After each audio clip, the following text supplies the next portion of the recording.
Hoje, finalmente, a quarta e última parte da série Coronel Parker Origens. O biógrafo Goldman continua sua investigação, entrevistando e fuçando em busca de saber mais sobre o Coronel Parker. Goldman nos dá uma verdadeira aula de como um biógrafo deve prosseguir em busca da verdade, em busca da informação. Goldman agora procura outros artistas que o Coronel Parker empresariou antes de Elvis. Ele procura Hank Snow, mas quando menciona o nome do Coronel Parker no ouvido de Snow, ele esbraveja com raiva. Eu não vou dizer nada a favor ou contra o homem. Bem, isso encerra a entrevista. Então Goldman procura Ed Arnold, mas também não consegue arrancar nada de substancial do homem. O velho coronel acaba por ser o melhor ilusionista da história do show business. O homem sem sombra, o homem sem passado. Como o coronel ganhou muito mais visibilidade após ter conhecido Elvis em 1955, a melhor maneira de rever sua história é rastreando-a de volta a partir desse ponto. Nos 9 anos de 1953, de volta a 1944, Parker gerenciou Ed Arnold. É nesse ponto, quando você tenta seguir a história do coronel de volta antes de 1940, que a trilha começa a desaparecer. Sabemos que ele trabalhou no Royal American Shows neste período. Mas, apesar do filho do fundador, Carl Jr., ainda estar vivo, ele está muito relutante em falar sobre o coronel Tom Parker. Outra fonte que se provou singularmente inútil para este período, antes de 1940, foi o cunhado do coronel, Beats Mott. Após uma dessas conversas insuportavelmente longas e vagas, Mott resumiu suas impressões de uma convivência de uma vida com o coronel em uma frase que poderia servir como lema para toda a indagação. Aquele homem é um mistério. Tendo traçado a história do Coronel Parker de volta ao seu início, continuamos no escuro. E é aí que continuaria se dependesse de Parker. No entanto, no final dos anos 60, uma nova pista para o mistério Parker apareceu em um livreto muito excêntrico, intitulado The Willy Billy Cat, escrito por um fã holandês. Uma verificação rápida no livro revela que algumas observações são simplesmente falsas. O que se deve fazer, no entanto, da afirmação de que Tom Parker não nasceu nos Estados Unidos, mas na Holanda, em Breda, e que seu nome verdadeiro é André van Cuyk? Absurdo? Você diz, eu diria que sim também, ainda pelo fato do autor ser holandês, o que sugere, por sua vez, que pudesse ter acesso a fontes de informação desconhecida para os americanos.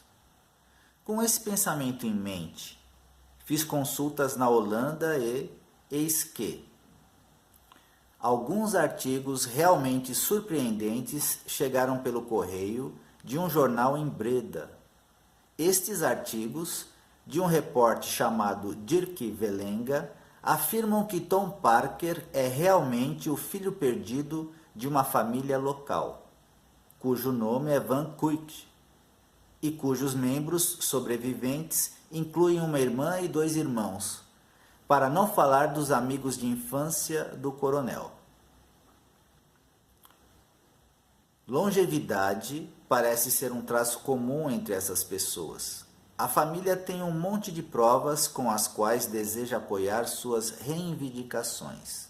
Uma das provas principais é a semelhança impressionante entre os sobreviventes Van Quickes e Tom Parker. Eles também têm algumas fotos de Parker de quando ele saiu de casa. As imagens são muito difíceis de associar com a imagem atual do coronel. É algo muito difícil de provar, uma fotografia que não parece em nada com o homem que conhecemos. Não serve para o julgamento que deve ser executado por qualquer pessoa com pretensão a título de biógrafo. O único homem, conclui-se, que poderia resolver o problema é o coronel Parker. E ele não fala. Ou assim pensava até essa manhã em janeiro de 1980, quando, de repente, o oráculo falou. Eu estava sentado no meu escritório, passando por cima da história pela 100ª vez com Lamar Fike. Lamar Fike era membro da famosa máfia de Memphis, como eram conhecidos os amigos íntimos de Elvis. Lamar é o homem que apresenta todas as pessoas certas para Goldman. Tendo ele pertencido à máfia de Memphis, ele sabe muito sobre Elvis e conhece muita gente. Goldman realizou mais de 600 entrevistas para este livro. Muitas dessas entrevistas foram arranjadas por Lamar, além de seu próprio testemunho para o biógrafo. Então lá estava Goldman repassando a história pela 100ª vez com Lamar Fike, que agora você já sabe quem é. Como de costume, não estávamos chegando a lugar nenhum. Lamar, que tinha viajado extensivamente com o coronel nos velhos tempos, não via o homem como distante e inacessível. Ele estava acostumado a ligar para o coronel e obter respostas diretas. Era natural, portanto, que quando a discussão alcançou o seu impasse habitual, ele dissesse: por que não ligar para o coronel e perguntar? Eu olhei para ele com, tenho certeza, o ceticismo mais profundo impresso no meu rosto. Então, eu respondi: por que não? Quando Lamar tem o coronel na linha, ele se estabelece com o velho muito bem, falando no tom do jovem discípulo, que é tão gratificante para o velho mestre. Ele começou dizendo: Coronel, você sempre me disse, se há alguma coisa que você quer saber de mim, não se acanhe, basta perguntar.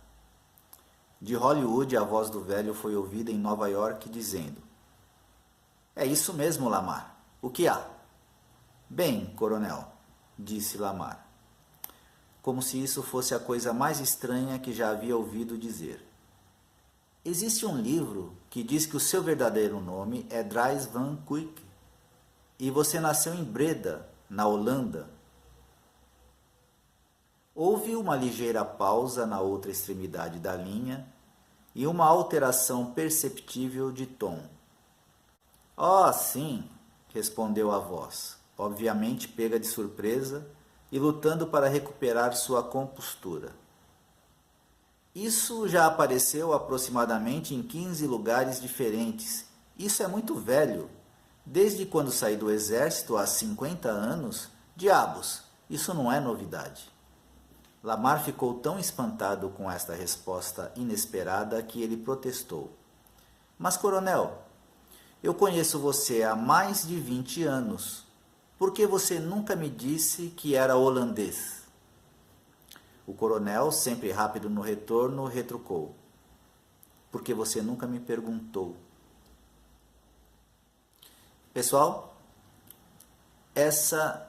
esses vídeos tentaram trazer para você, meu caro fã de Elvis, um pouco sobre de onde vem o coronel Tom Parker, o empresário de Elvis Presley. Eu termino aqui o vídeo desejando um ótimo final de semana para todos vocês. Como de costume, aproveitem bastante.